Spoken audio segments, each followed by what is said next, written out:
আসসালামু আলাইকুম সবাইকে। আমি আজকে তেলাপিয়া মাছের ফ্রাই করে দেখাবো। এটা এতটাই মজা যে এটা আপনি ভাতের সাথেও খেতে পারবেন, রুটির সাথেও খেতে পারবেন, নান রুটি বা এমনিও আপনি মেয়োনিজ দিয়ে খেয়ে নিতে পারবেন। এটা অনেক মজা হয়। প্রথমে মাছটাকে কেটে এটা মাঝখান দিয়ে কিন্তু এখানে পাড় দিয়ে নিতে হবে যাতে করে ভিতরে মশলাগুলো ভালোভাবে ঢুকে। আমি এখানে লেবুর রস আর লবণ দিয়ে 10 মিনিট ভালোভাবে মাখিয়ে রেখে আবার এটা ধুয়ে নিয়েছিলাম। এতে করে মাছের যে গন্ধটা সেটা কিন্তু আর থাকবে না। এরপর আমি মাছগুলো সুন্দর মতো নিয়ে এর মধ্যে আমি সমস্ত মশলাগুলো দিয়ে নিচ্ছি। এখানে যাচ্ছে আদা রসুন বাটা, জিরা বাটা, পেঁয়াজ বাটা, তারপরে লবণ, হলুদ, মরিচের গুঁড়ো, জিরের গুঁড়ো, ধনিয়া গুঁড়ো সব কিছু একসাথে দিয়ে দিচ্ছি আমি। এরপরে সবগুলা ভালো মতন দিয়ে এর মধ্যে আমি দিয়ে দিব টমেটোর সস, তারপরে দেব সয়া সস আর দিব সরিষার তেল। এগুলা দেওয়ার পরে আমি হচ্ছে যে একটা বাটির মধ্যে আটা আর কর্নফ্লাওয়ার একটু মিক্স করে রেখেছিলাম। আটা একটু বেশি দিয়েছি, কর্নফ্লাওয়ার একটু কম দিয়েছি। আপনারা চাইলে শুধু কর্নফ্লাওয়ারও ইউজ করতে পারেন। আমি দুইটা মিক্স করে দিয়েছি।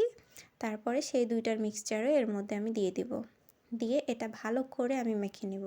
এটা ভালো করে মেখে নিতে হবে। মাখানোটা যত সুন্দর হবে এটা ভাজা কিন্তু ততটাই পারফেক্ট হবে। আর মাখানোর সময় মাছের ভেতরে মশলাগুলো ভালো করে কিন্তু হাত দিয়ে দিয়ে ঢুকিয়ে দিতে হবে। আমি কিভাবে মাখাচ্ছি একটু দেখবেন। এই মশলার যে ফ্লেভারগুলা সেগুলা মাছের ভেতরে না ঢুকলে মাছটা কিন্তু খেতে ভালো লাগবে না। সুতরাং আমি ওভাবে আস্তে আস্তে করে মাখিয়ে নিয়েছি। মাখিয়ে আমি সমস্ত মশলাগুলো একটু ভিতরে দেওয়ার চেষ্টা করেছি। এভাবে করে মাখিয়ে আমি ভাজতে চলে যাব। আচ্ছা, মাখাতে মাখাতে একটু গল্প করা যাক। আগে না কি হতো, আগে কিন্তু আমি মাছ কিন্তু অত চিনতাম না। বিয়ে হওয়ার পর থেকে কিন্তু আমি মাছ চেনাটা শুরু করি। কার কার সাথে এরকম হয়? আগে মনে হতো সব মাছই একরকম। আমি রুই আর কাতল ছাড়া কোনো মাছ চিনতাম না কিন্তু। আর ছোটো মাছ তো ছোটো মাছই, ওটা তো ছোটো মাছ বলেই। কিন্তু সবগুলার যে স্পেসিফিক একটা নাম আছে, সব কিছু আছে, এগুলো কিন্তু আমি জানতাম না। বিয়ে হওয়ার পর আস্তে আস্তে শিখেছি। এখনও শেখা অনেক বাকি, মানুষের কিন্তু শেখা শেষ নাই। তো বিয়ের পর থেকে যেহেতু শিখছি, রান্নাবান্নাটাও বিয়ের পর থেকে বেশি করা হয়। তো এই হচ্ছে যে ব্যাপার।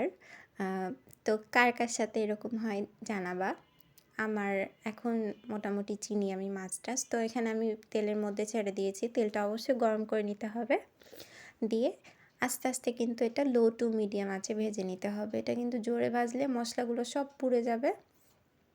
তো আমি লো টু মিডিয়াম আঁচে এটা ভেজে নিয়েছি ভালোভাবে। সময় নিয়ে ভাজতে হবে, তাহলে করে মাছের স্বাদটা কিন্তু অনেক ভালো আসে। তো আমার ভাজা প্রায় কমপ্লিট। আমি এখন সুন্দর করে ডেকোরেশন করে আমি ভাজাটা শেষ করছি। তা আমার আজকের রেসিপি কেমন লাগলো তোমাদের? ভালো লাগলে অবশ্যই লাইক, শেয়ার, কমেন্ট করে পাশে থাকবা। আল্লাহ হাফেজ।